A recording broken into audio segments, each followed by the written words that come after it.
سلام درنو لیدونکو ستړي مشئ. طالبان وایي د روان کال د 3 میاشتو په ترڅ کې 4000 افغان کډوال ایران څخه ایستل شوي دي. په هرات کې طالبانو سیمه ییز چارواکو له ایران د افغان کډوالو لیستو د زیاتوالي خبره ورکړې ده. د هرات په اسلام کلا کې د طالبانو کمشنر سید حضرت هغه دوشنبه د غبرګولي پر 14مه ویلي چې روان کال له پیله تر اوسه شاوخوا 4000 کسان له ایران ایستل شوي له دې لارې هېواد ته راننه شوي دي.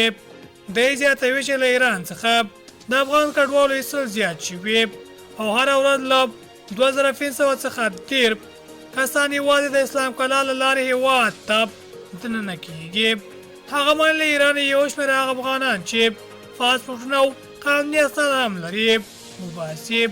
طالبان په داسې حال کې د افغان کډوالو د ایستلو د زیاتوالي خبره کوي چې تر دې مخکې سرچینو څو ورځپاڼې ته منلې وه چې ایران ته د افغان کډوالو ناقانونه ننوتلو د مخنیوي په موخه اسلامي جمهوریت په پوله کې ماینونه هم ښخ کړي دي.